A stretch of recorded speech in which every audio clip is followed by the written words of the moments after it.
Grass plants are the dominant plant in many environments. They may be a crop plant, such as corn or wheat, a member of a prairie ecosystem, like bluestem, a turf plant, such as bluegrass, or a weed, like foxtail.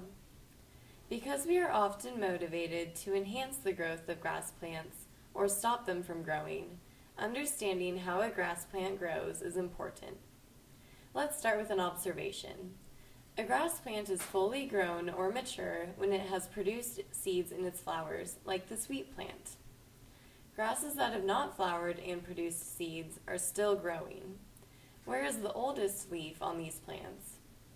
Growing usually means getting taller, so logic suggests the lowest leaf of the plant is the oldest. But logic also might suggest the biggest leaf on the plant is the oldest. It has had the most time to grow. If the plant is still growing, where will the next leaf develop on the plant? If we look at the right grass plants, we can see younger leaves. Sometimes they come from the top of the plant, but sometimes they come from the bottom. Let's include grass plant response in our observation.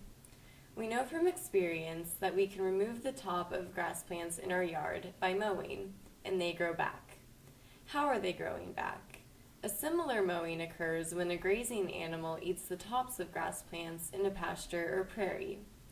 This suggests that growth comes from the lower part of grass plants, not just the top part that was removed.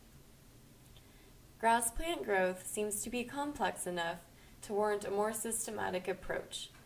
Let's try an experiment where we can observe the growth of specific grass plants and test a specific hypothesis. Based on observations of grass plants, we hypothesized that the lowest leaf of the plant is the oldest. For 2 weeks, we grew and observed 4 different grasses: corn, oat, barley, and wheat. Following their growth would allow us to test our hypothesis. We began our experiment by planting several of each seed in a pot of vermiculite. Each crop was planted twice to obtain more accurate results.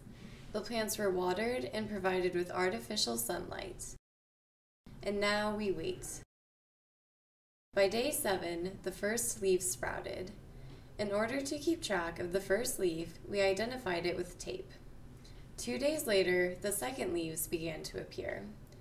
Did the second leaf appear above or below the first one? Is the first leaf smaller or larger than the new leaf? As the third and fourth leaves emerged, we could see that the lowest leaf of the grass plants is the oldest. From this experiment, we learned that in these specific grass plants, the largest leaf, or the top leaf, is not always the oldest.